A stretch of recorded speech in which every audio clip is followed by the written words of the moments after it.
तो जय नित्यानंद। जय नित्यानंद। तो आज की साधना में जो ज्ञान पर जो चर्चा होगी, जो सत्संग होगा, वह मैं शुरू करने जा रहा हूं। तो बाबा ने आगे बताया 25वें बिंदु में कि ठंडे पानी में गले तक डूबे मनुष्य को ठंडे पानी से कुछ भी फर्क पड़ता, उसी तरह पूर्ण व्यक्ति को क्रोध प्रभावित नहीं करता। ठीक है ना। ठंडे पानी में गले तक डूबे हुए मनुष्य को ठंडे पानी से कुछ भी फर्क पड़ता है, उसी तरह। यानी इसका स्पष्टीकरण देखते हैं, क्योंकि वो शायद उन्होंने कन्नड़ में कही होगी या जिस भी भाषा में कही होगी, उसको हिंदी में करने वाले ने उतना प्रॉपर हमारे जैसा नहीं किया है। तो स्पष्टीकरण शायद इसीलिए दिया हुआ है कि जब मनुष्य अनुभूति के उच्चतम स्तर पर पहुंचा हो, तब ईश्वर उसे अंदर बाहर और हर तरफ दिखाई देता है। वह सारे विश्व में ईश्वर और ईश्वर में पूरे जगत को देखता है, जो कि गीता में भी लिखा है कि यो माम पश्यति सर्वत्र सर्वमयि पश्यति तस्याहं न प्रणश्यामि स च मे प्रणश्यति। तो वही चीज कही है बाबा ने भी। यानी गीता जो है, अगर उसको आपने समझ लिया, वो ऐसा ग्रंथ है कि सब कुछ उसमें आपको मिल जाएगा, लेकिन भेद कोई गुरु ही बता पाएगा। तो यहाँ जिस प्रकार से बाबा बता रहे हैं कि जब मनुष्य अनुभूति के उच्चतम स्तर पर पहुंच जाता है, तो उसको ईश्वर जो है अंदर बाहर हर तरफ सारे विश्व में ईश्वर, और ईश्वर में सारा विश्व दिखाई पड़ता है। वैसा और ऐसा आदमी दुनियावी जीवन की निर्बलताओं से परे होता है। अभी दुनियावी निर्बलता है ना, किसी ने जरा सा कुछ कह दिया, बस आदमी खुद जलने लग जाता है। इन चीजों से वो परे होता चला जाता है। अभ्यास से, अभ्यास छोड़ दोगे, वापस दुनियावी चीजों का फर्क पड़ने लग जाएगा। ऐसा आदमी दुनियावी जीवन की निर्बलताओं से परे होता है, वह पूर्ण रूप से शांत होता है। उसकी चित्त वृत्तियां खत्म हो जाती हैं। चित्त वृत्तियां मतलब जो हमारे चित्त में अनेक विचार, इच्छाएं, है ना, कोई मुझे मेरा सम्मान करे, ये सब उत्पन्न होती है। और कोई जरा सा कुछ कह दे तो जलन होनी शुरू हो जाती है। तो ये सब जैसे जैसे आप सिद्धत्व की ओर बढ़ते हो, तब ये सारी जो आपके विकार हो मिटने शुरू हो जाते हैं। फिर कहते हैं 26वें बिंदु में, एक बार तेल में तले जाने के बाद बीज अंकुरित नहीं होता। दीपक में तेल खत्म हो जाने के बाद हम उसे दीपक नहीं कहते। ठीक है ना ये बात। दीपक में से अगर तेल खत्म हो जाए तो वो दीपक कहाँ रह जाएगा। जब आदि नारायण सूर्य तप रहा है, तब वायु दीपक ज्यादातर धुंधला लगता है। क्यों लगता है? क्योंकि उससे अधिक तेज वाला कोई सामने है। सूर्य दुनिया को प्रकाश देता है। मानस को राजा माने, यानी मन को अगर हमने राजा मान लिया, माने तो बुद्धि को प्रधानमंत्री कहा जाता है। तो अगर इसको आप राजा मानते हो तो उसको प्रधानमंत्री, मतलब पेड़ों पर फूल न खिले तो वे सुंदर नहीं लगते, बिना कारण कोई परिणाम नहीं होता। अंधकार में भी प्रकाश उपस्थित रहता है। ये लोगों को, बहुत कम लोगों को पता है कि अंधकार में भी प्रकाश उपस्थित रहता है। अज्ञान अंधेरा है। यहाँ पर अज्ञान जो है अंधेरा है। जो संसार वाला अंधेरा है उसमें हो सकता है प्रकाश ना हो, इसलिए अंधेरा है। लेकिन जो आध्यात्मिक रूप में आप जाओगे, अगर आपके जीवन में अंधकार भी छाया है तो उसके अंदर प्रकाश है। वो आपको दिखाई क्यों नहीं पड़ रहा? जैसे कंबल डाल दिया आपने प्रकाश के ऊपर, अब अंधेरा है तो आपको लगेगा कि प्रकाश नहीं है, प्रकाश है। वो अंधेरा किस कारण से है? क्योंकि आपने आवरण रूपी एक कंबल उस प्रकाश के ऊपर डाल रखा है। तो प्रकाश तो होता है क्योंकि अस्तित्व प्रकाश का ही है, ज्ञान का ही है, उस परमात्मा का ही है। ज्ञान प्रकाश है। मनुष्य को अपना आत्मनिरीक्षण करना चाहिए। हमने जहां से यात्रा शुरू की वहां वापस जाना चाहिए। हमने उधार ली हुई चीजें वापस भी करनी चाहिए। ये जो कुछ भी है ये सब उधार है। परेशानी क्या होती है? जब हम उधार की चीज को अपनी मानने लग जाते हैं, तब परेशानी होती है। स्पष्टीकरण में बाबा बताते हैं कि पूर्ण ज्ञानी को जगत की इच्छाएं छूती नहीं है। पूर्ण ज्ञानी को जगत की इच्छाएं नहीं छूती हैं, और वह अपनी सारी इच्छाएं खत्म कर देता है। लेकिन कैसे? साधना के माध्यम, जो हम हर रोज करते हैं। इसलिए तले हुए बीज को जमीन में लगा देने के बाद भी उसे पानी दिया जाए तो अंकुरित नहीं होता। अगर एक बार आप जो है आत्मज्ञानी हो जाओ, तो फिर संसार का कितना भी प्रभाव पड़े, जिस प्रकार से वो तला हुआ बीज भूमि में बोने पर अंकुरित नहीं होता, उसी प्रकार से आपके भीतर भी विकार उत्पन्न नहीं हो सकता। उसी तरह ज्ञानी की मृत्यु हुई इच्छाओं फिर से जीवित नहीं होती हैं, और उनका मन अचल रहता है। मन को ही तो हमें अचल करना है। और वह जीवित होने के बावजूद भी दुनियावी जीवन में वापस नहीं आ सकता। मतलब जीवित है, शरीर है, सब कुछ है, संसार चारों ओर उसके फैला हुआ है, लेकिन वो उस दुनिया में नहीं होता। इसीलिए भगवान ने गीता में कहा है ना कि यद्यपि सब कुछ मुझसे उत्पन्न होता है, परंतु मैं उनमें और वो मुझ में नहीं है। इसका मतलब यही है कि दुनिया में होते हुए भी वो नहीं है। फिर कहते हैं कि इच्छा रहित मन वाला, दिए में तेल ना हो तो दिया नहीं कहा जाता, और इच्छा रहित मनुष्य को मनुष्य नहीं कहा जाता, फिर वो मनुष्य से परे कुछ और ही होता है। इच्छा रहित मन वाला ज्ञानी ईश्वर में एक रूप हो जाता है, यानी आप ये कह सकते हो कि वो नहीं रहा, ईश्वर ही रह गया। इसीलिए जितने भी जो सिद्ध है, महात्मा है, महापुरुष है, अवतारी जिनको हम मानते हैं, उनको हम भगवान ही मान लेते हैं, ईश्वर ही मान लेते हैं। ठीक इसी प्रकार से आपके भीतर भी ईश्वर का अस्तित्व है, और आप जैसे ही उसके साथ एक रूप हो जाओगे तो आपसे परे कोई ईश्वर है ही नहीं। फिर आपके मुंह से स्वतः निकल जाएगा अहम ब्रह्मास्मि शिवोहम शिवोहम, है ना। फिर आपके मुख से स्वतः ही निकल जाएगा कि जीव ही शिव है। फिर आगे कहते हैं कि जैसे सूर्य के प्रकाश के सामने गैस का दिया धुंधला लगता है, वैसे ही बुद्धि के सामने मन धुंधला लगता है। अगर आप बुद्धि तक आपकी पहुंच हो जाए तो मन फिर आप पर काबू नहीं कर सकेगा। लेकिन बुद्धि जब हम भ्रमित कर लेते हैं खुद ही माया में पड़ के, तो जो मन है वो ताकतवर हो जाता है। मनुष्य को बुद्धि से मन को वश में करना चाहिए, और मन बुद्धि के नियंत्रण में रहना चाहिए। मन किसके नियंत्रण में रहना चाहिए? बुद्धि के। लेकिन हम क्या करते हैं? बुद्धि को मन के नियंत्रण में लगा देते हैं। मन कहता है ये कर ले, हम कर लेते हैं, चाहे उसमें फिर बाद में दंड भुगतना ही क्यों ना पड़े। लेकिन ये अभ्यास से होगा, बार बार आप साधना करोगे, लगातार साधना करते करते करते करते ये स्थिति बन जाएगी। फिर कहते हैं कि बुद्धि को मन को सही दिशा दिखानी चाहिए, और मन है कि जिसे उसकी सलाह अनुसार चलना चाहिए। मन को चलना चाहिए, जैसे मैं कहूं, अगर मेरी बुद्धि कहती है कि सुबह जल्दी उठना चाहिए, और मेरी बुद्धि मन पर आदेश करे कि सुबह जल्दी उठो और उठ जाएं हम, तो ये मन जो है, अगर हमने बुद्धि अनुसार मन को चलाया, आदेश दिया, तो हम सुबह घूमेंगे फिरेंगे, अच्छा भोजन यानी नियमित आहार जितना लेना है उतना ही करेंगे, जो लेने योग्य आहार है वही लेंगे, न लेने योग्य आहार का त्याग कर देंगे। यानी मन हमारे अगर नियंत्रण में होगा तो हमारा जीवन सुधर जाएगा। और बुद्धि को मन को सही दिशा दिखानी है, और मन है कि जिसे उसके अनुसार चलना है। बुद्धि को प्रधानमंत्री की भूमिका निभानी है, और मानस राजा है, और प्रधानमंत्री के तौर पर बुद्धि को उससे सलाह लेनी है। बिना फल का पेड़ निरुपयोगी रहता है, उसका कोई उपयोग नहीं होता है ना। उसी तरह शाश्वत सत्य के ज्ञान को जाने बिना मनुष्य निरर्थक है। ये मनुष्य जीवन बेकार है अगर आपने उस शाश्वत सत्य को नहीं जाना। फिर कहते हैं कि इस दुनिया में बिना किसी वजह से परिणाम मिलता नहीं है, यानी जीवन में जो कुछ भी घटित होता है ना, वो हमारा ही किया धराया है, ठीक है, कोई और उसका। इसलिए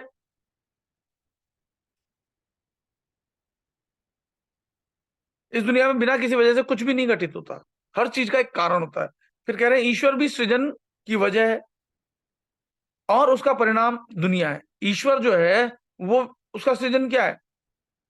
वो खुद सृजन है, उसकी वजह से दुनिया जो है रची गई है। उसी तरह गुरु भी कारण है, और वह ज्ञान का परिणाम है। ज्ञान होगा तो गुरु भी होगा, ज्ञान है तो गुरु हुआ कि नहीं हुआ? ईश्वर है तो सृष्टि हुई कि नहीं हुई? ठीक है ना। तो अगर कुछ है तो उसका कारण अवश्य होगा। तो इस दुनिया में बिना किसी वजह से किसी चीज का परिणाम नहीं मिलता। फिर कहते हैं गुरु के बिना ज्ञान संभव नहीं है, अंधकार में प्रकाश की उपस्थिति होती है। जैसे हमारी आत्मा स्वयं ज्ञान है, लेकिन माया का आवरण, मन का आवरण आ जाने के कारण अंधकार हो गया। लेकिन उसमें है कि नहीं ईश्वर? संसार में आपको भले ही ना दिखता हो कि हाँ भाई इस अंधकार में प्रकाश छिपा है, लेकिन वास्तव में अगर आप अध्यात्म में जाओगे तो पता चलेगा कि आत्मा का प्रकाश दिखाई इसलिए नहीं दे रहा क्योंकि आपने उसके ओर चारों ओर आवरण डाल दिया माया का। फिर आगे कहते हैं कि माया के अंधकार में रत हुआ विश्व ईश्वर का सृजन है। ये जो विश्व है किससे उत्पन्न हुआ है? ईश्वर से, आत्मा से। आपका जो विश्व है खुद का, किससे सृजन हुआ है? आत्मा से। आत्मा है तो शरीर बना, शरीर है तो रिश्ते बने, रिश्ते हैं तो आप उनका निर्वहन कर रहे हो, सुख चाहते हो, दुख चाहते हो, सब कुछ किसके कारण है? आत्मा। आत्मा नहीं तो ये सब खत्म, सब खत्म, एक सेकंड में खत्म। इस तरह पूरे विश्व में सृजन के बारे में कहें तो उसका मूल ईश्वर ही है। सोर्स क्या? आत्मा ही है, परमात्मा ही है। इस तरह पूरे विश्व में सृजन के बारे में कहें तो उसका मूल ईश्वर है। सत्य की अनुभूति होनी मतलब अंधकार में प्रकाश का दर्शन करना, यानी अज्ञानता में ज्ञान का उत्पन्न हो जाना। और अज्ञानता अंधकार है और ज्ञान प्रकाश है। खुद को पहचानने वाला ज्ञानी है। अगर आप अपने आप को पहचान गए तो आप ज्ञानी हो।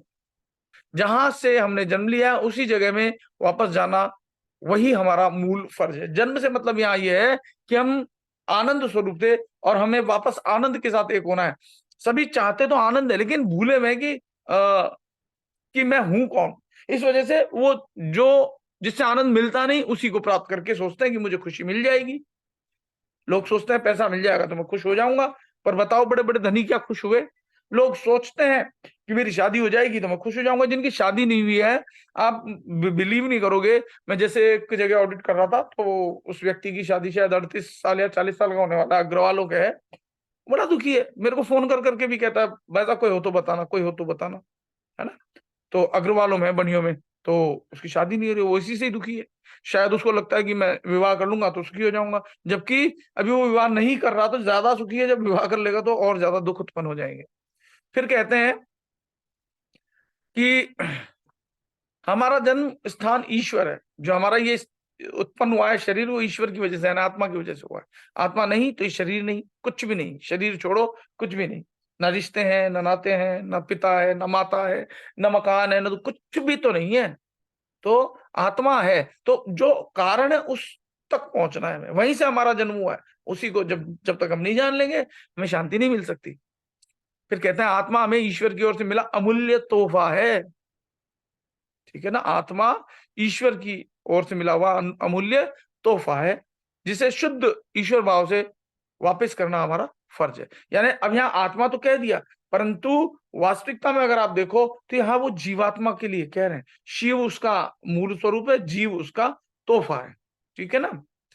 तो ये 26वां बिंदु हो गया। 27वें बिंदु में कहते हैं कि गुरु अपने शिष्य को कटीले मार्ग से राजमार्ग की ओर ले जाते हैं। ऐसे गुरु दो तरह के होते हैं। एक गुरु प्रारंभिक मूल ज्ञाता है, और दूसरे आनुषांगिक मानव, जो कि प्रारंभिक मूल गुरु है मानव मन। मानव मन जो है प्रारंभिक गुरु है, और दूसरा आनुषंगिक है। लेकिन दोनों स्वतंत्र है, मतलब कि एक दूसरे का गुरु नहीं है, स्वतंत्र है दोनों। आनुषंगिक है, वह आनुषंगिक गुरु है। कुएं में पानी दिखाए, वह आनुषंगिक गुरु है। लेकिन जगत के सभी जीवों के हृदय में बसे गुरु ही जगत गुरु हैं। क्योंकि मैं आपको भी बताता आ रहा हूं, बाबा ने भी यही ये बात कही है कि जो आपके भीतर में बैठा है ना, वो आपका असली गुरु है।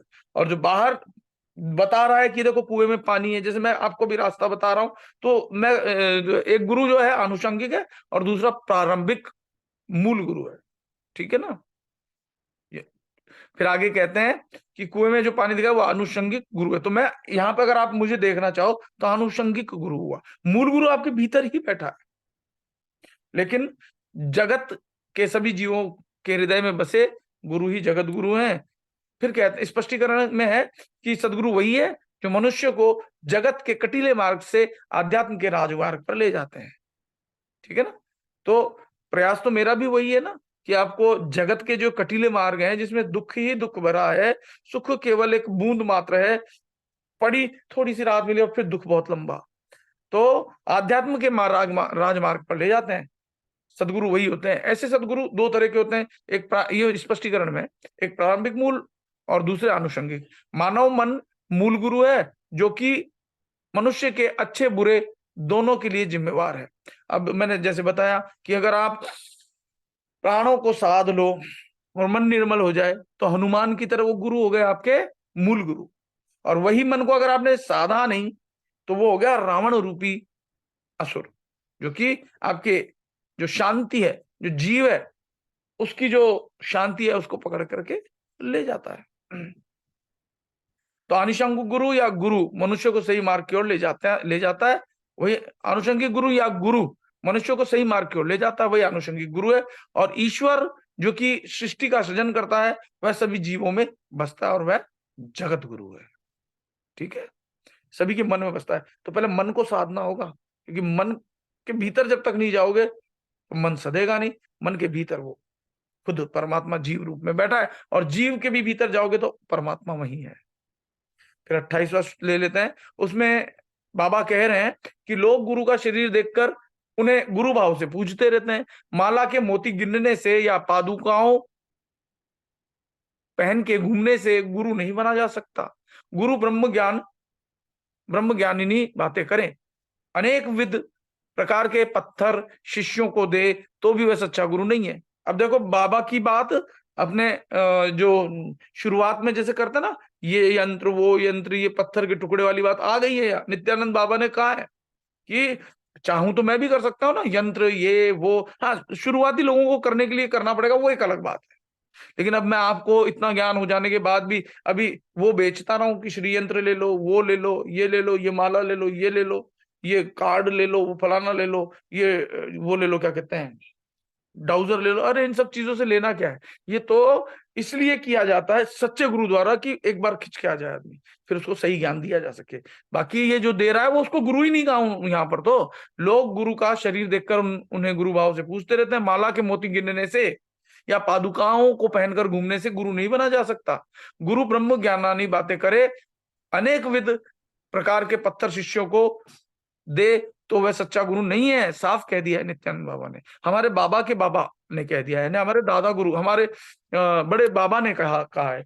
फिर कह रहे हैं कि गुरु अपने शब्दों को कार्यों से चरितार्थ करे, यानी मैं जो कहता हूं अभ्यास करके, मैं कम से कम जो कहता हूं उस पर चल, मतलब मेरी कथनी करनी में एकता जैसे जैसे आती जाए तो मैं गुरु हूं। अगर एकता नहीं है तो मैं अभी खुद भी सच्चा गुरु नहीं हुआ। समझ रहे हो आप बात?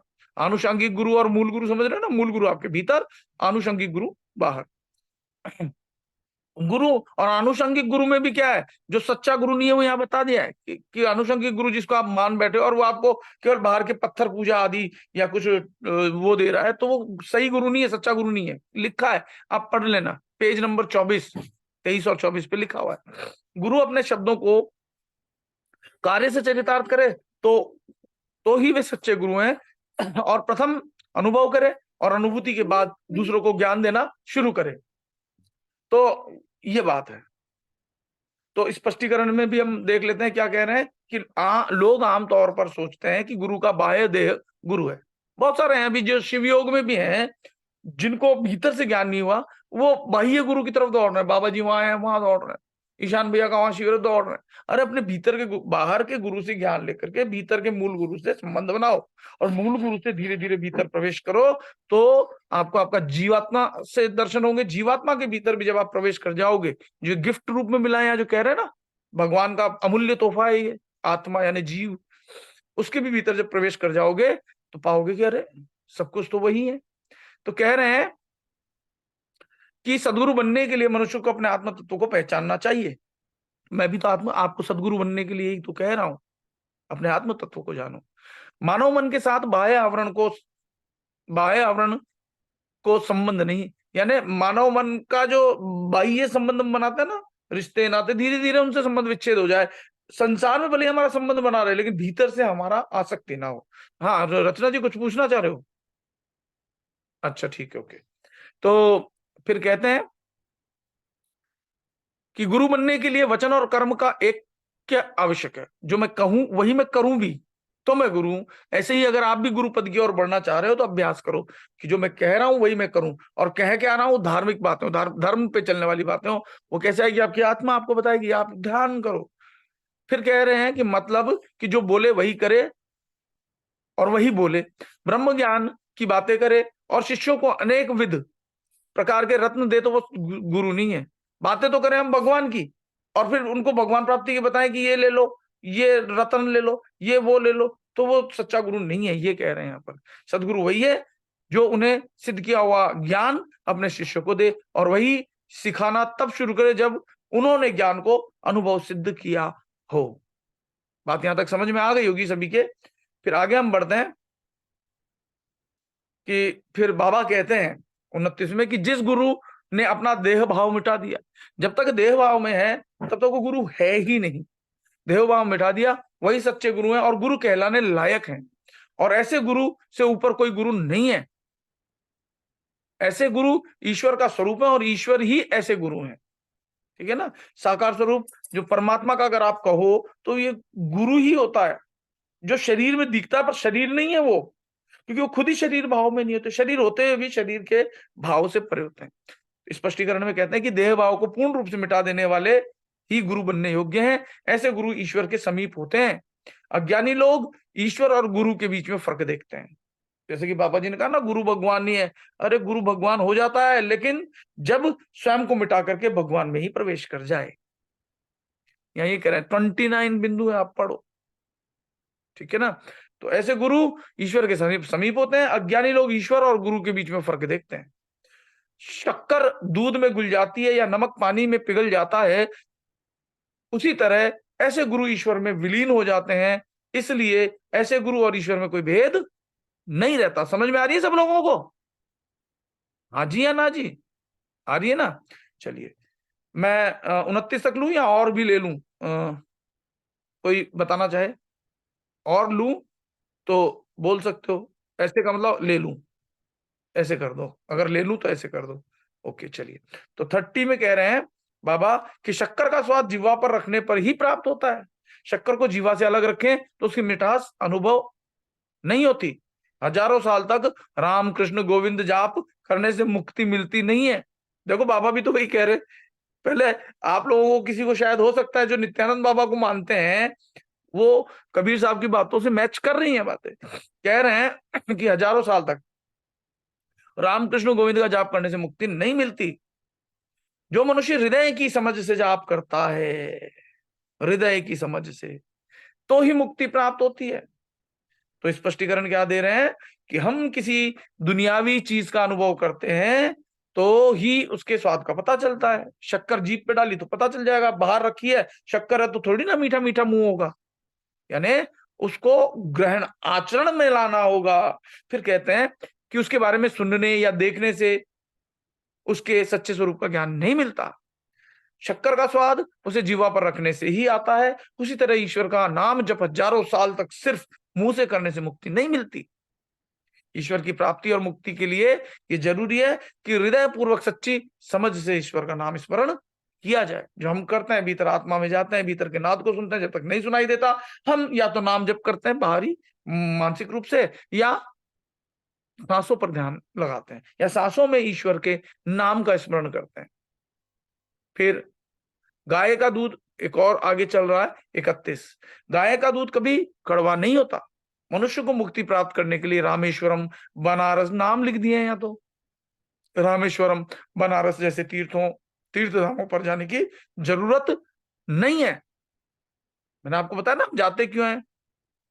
वहां एनर्जी हो रहा था, वातावरण मिलता है, ध्यान ज्यादा अच्छा लगता है, तो वहां पर जाने की जरूरत नहीं है। मुक्ति के लिए आवश्यकता यह है कि अंतर्मुख से मन को थोड़ी पलों के लिए स्थिर किया जाए। पत्थरों की प्रतिमाओं के दर्शन करने से ईश्वर के दर्शन नहीं होते, लिखा तो है। अब तक तो सब लोगों को यही लग रहा था कि शायद कबीर साहब भी ऐसा कह रहे हैं, लेकिन यहाँ तो बाबा कह रहे हैं साहब कह रहे हैं कि मुक्ति के लिए आवश्यकता अंतर्मुख से मन को थोड़े पलों के लिए स्थिर किया जाए। पत्थर की प्रतिमाओं के दर्शन करने से ईश्वर के दर्शन नहीं होते। पत्थर में मूर्ति का दर्शन करना सिर्फ एक भ्रमणा है। यही ज्ञान, सही ज्ञान के बिना मुक्ति संभव नहीं। हमें मिला हुआ मनुष्य जन्म परिणाम है ना, ईश्वर के होने का ही तो परिणाम है। आत्मा है तभी तो ये शरीर है, ये शरीर है तभी तो ये परिवार है, ये परिवार है तभी तो ये मकान है तभी तो ये समाज है तभी तो, ठीक है ना। तो मूल में तो वो आत्मा ही है ना। मनुष्य जन्म परिणाम है।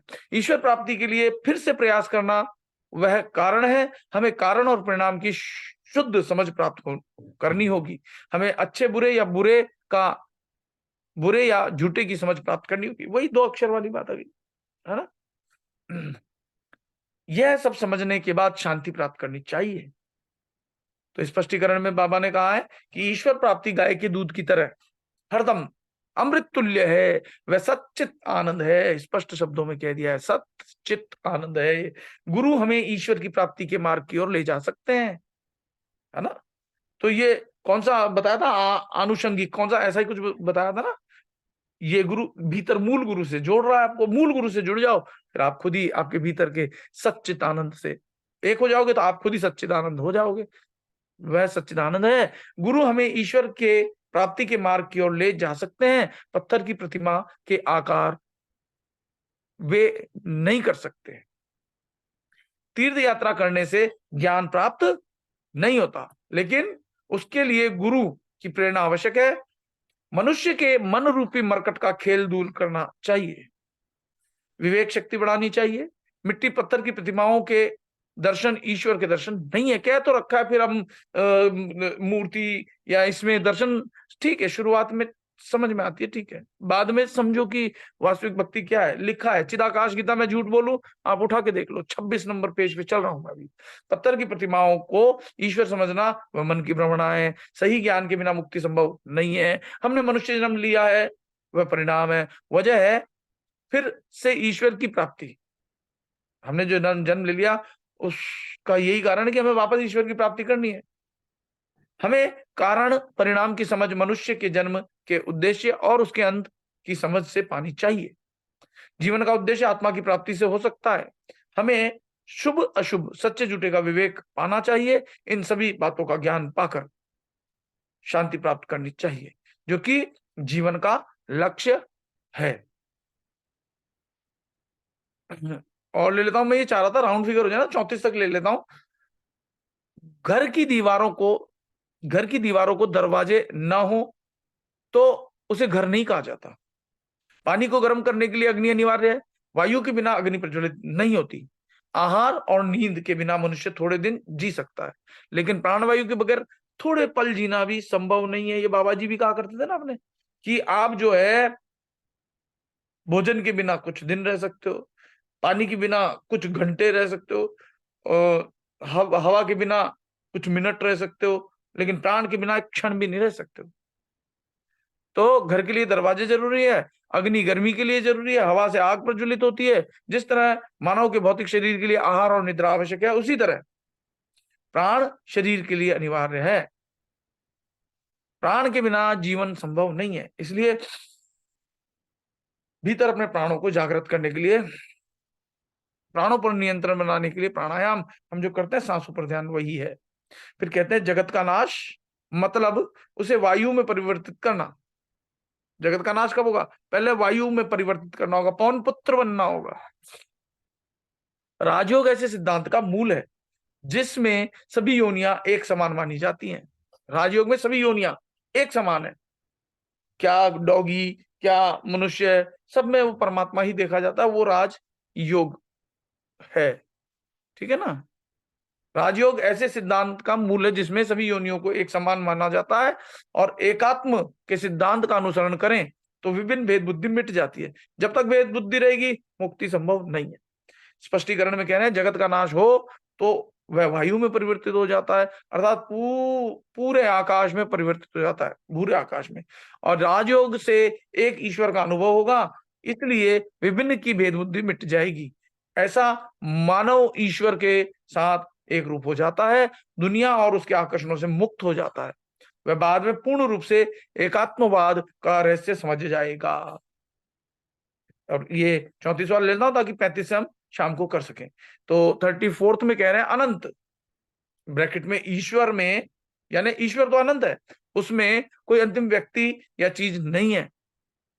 ज्ञानी के लिए कोई अज्ञानी नहीं है, और अज्ञानी के लिए कोई ज्ञानी नहीं है। अज्ञानी व्यक्ति किसको अपने आगे ज्ञानी मानता है? मानता है क्या किसी को? और जो ज्ञानी है उसके लिए सभी ज्ञानी है, वो किसी को अज्ञानी नहीं समझता। एक बार ईश्वर का साक्षात्कार होता है, बाद में दुनिया का अस्तित्व रहता नहीं है। ज्ञानी के लिए सब समान है, अर्थात उसे किसी प्रकार का फर्क नहीं होता, भेद बुद्धि नहीं होती है। मतलब अज्ञानी मतलब जिसे ईश्वर का अनुभव नहीं हुआ वो अज्ञानी है, और जिसे ईश्वर का अनुभव हो गया वो ज्ञानी है, ठीक है। द्वैत भाव से मुक्त नहीं हो सकता। जिसे ईश्वर का अनुभव नहीं हुआ उसे ही सब फर्क दिखाई देता है, द्वैत भाव से वो मुक्त नहीं हो सकता। माता के लिए अच्छे बुरे दोनों बच्चे समान होते हैं। वह दोनों को समान तरीके से प्रेम करती, चाहती है। जिसे ईश्वर का अनुभव हुआ है उसके लिए अच्छे बुरे सभी लोग समान हैं, वह सबको समान रूप से प्यार करता है, ठीक है ना। तो यहां तक आज का ज्ञान मैंने रिकॉर्ड कर लिया है सभी और लोगों के लिए, ताकि वो भी इस चीज को समझे और आगे बढ़े। और जिनको नहीं समझ में आएगी तो उसका मैं क्या कर सकता हूं, दुख तो होता है लेकिन कुछ किया नहीं जा सकता। तो आज का सत्संग यही। बाकी जितना भी डिटेल्स है मेरे बारे में या साधना के बारे में, वो डिस्क्रिप्शन बॉक्स में मैं डाल देता हूँ। आप लोग इस चैनल के जो ये एपिसोड्स हैं जो नित्यानंद बाबा के भी चल रहे हैं, इसको शेयर करो ज्यादा से ज्यादा, औरों तक भी ज्ञान फैले। ठीक है, तो जय नित्यानंद।